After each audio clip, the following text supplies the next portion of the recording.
Hello and welcome to our viewers. I'm Nicole Thomas, and today we are going to hear from SailPoint customer John Masserini, Chief Information Security Officer at Millicom. John, it's great to see you. Nice to see you, Nicole. How did you become a CISO, John?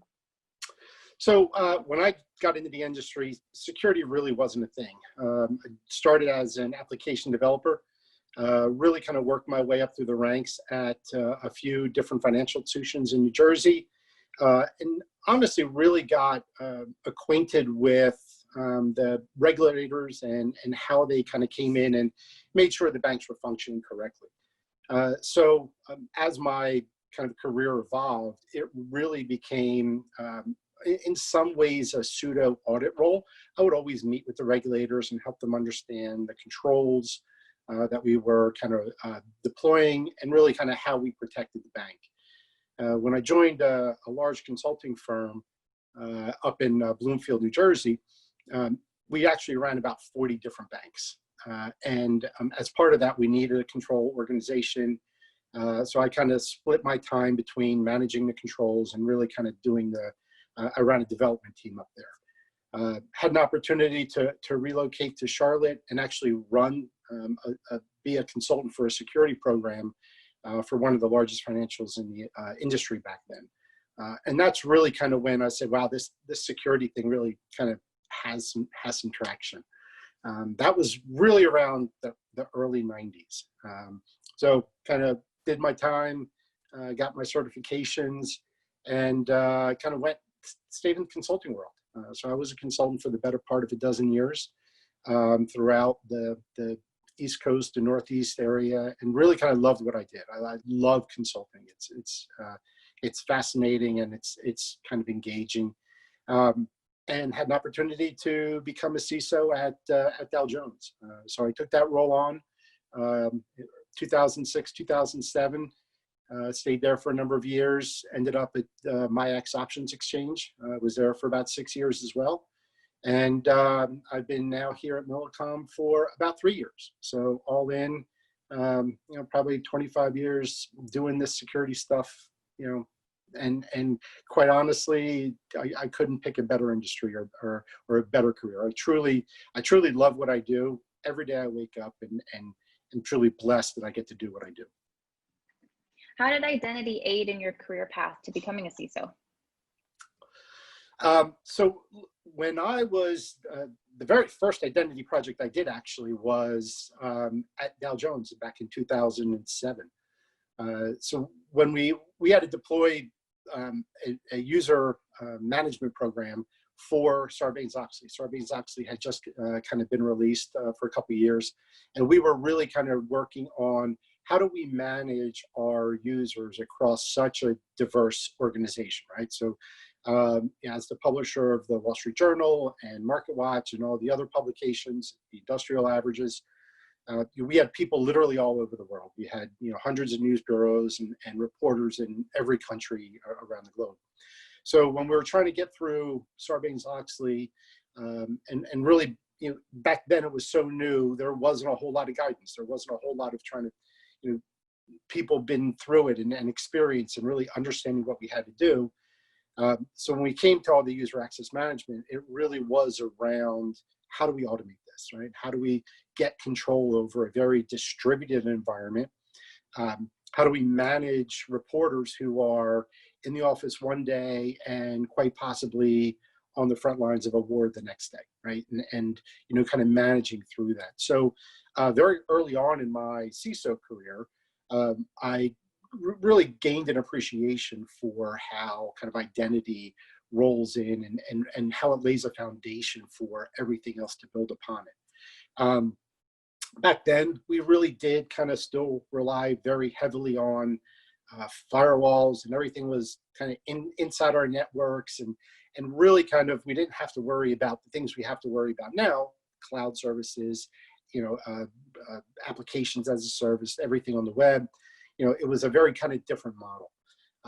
Now, when I look at kind of what we did then and what we're doing right now at Millicom, it really is, ironically, very, very similar, but incredibly different at the same time, right?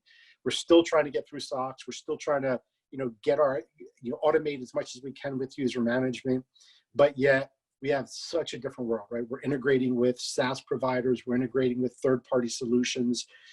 We have all sorts of stuff in our infrastructure that, maybe is virtual, maybe it's in a different country.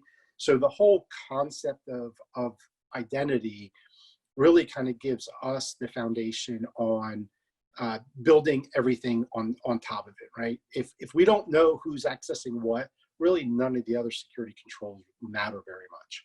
So that reliance and that trust on identity is really kind of key to the direction that we're going and what we want to do over the next 3 to 5 years. How has building an identity program made you a better CISO?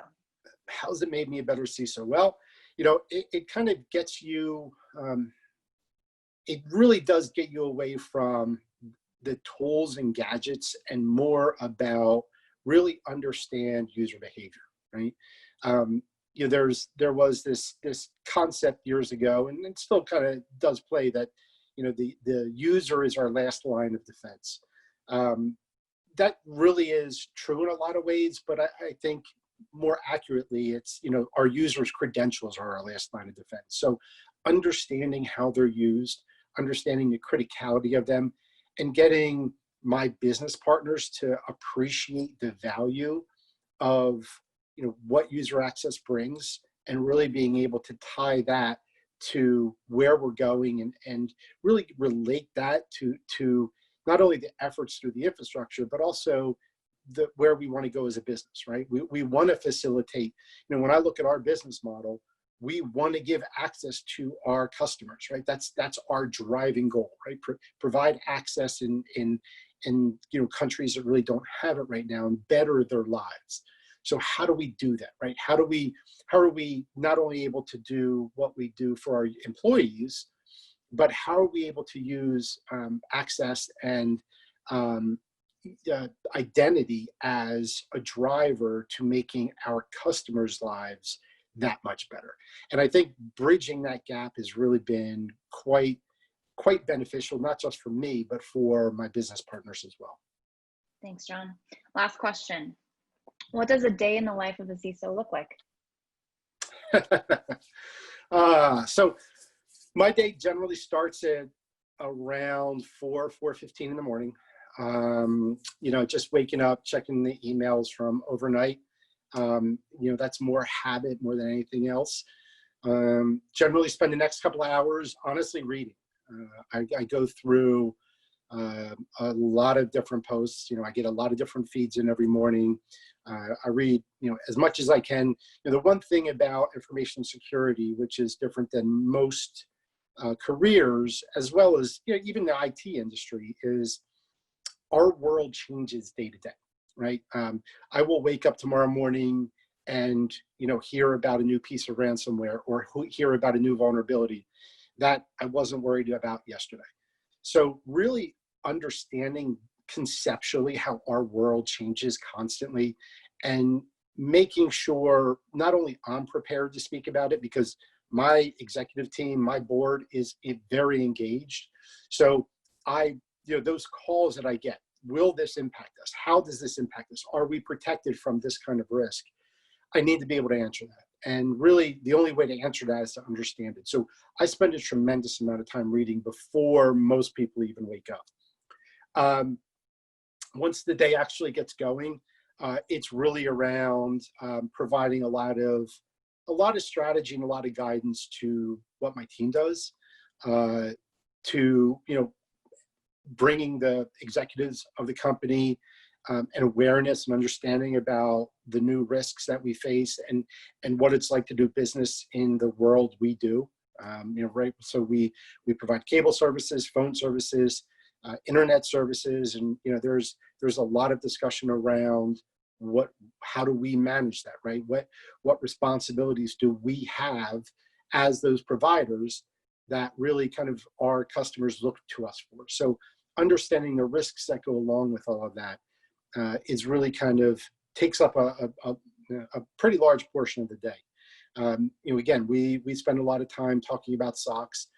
we are in probably the middle of, an incredible transition, right? So we're going through this whole modernization effort in the company, and really kind of bringing our entire organization, up to a different level. And a lot of that is really my security. A lot of the security initiatives really do plug into a lot of that, right? Whether we're looking at consolidated HR platforms, or business suites, or maybe going into new countries, dealing with pandemics and having everyone work from home, right?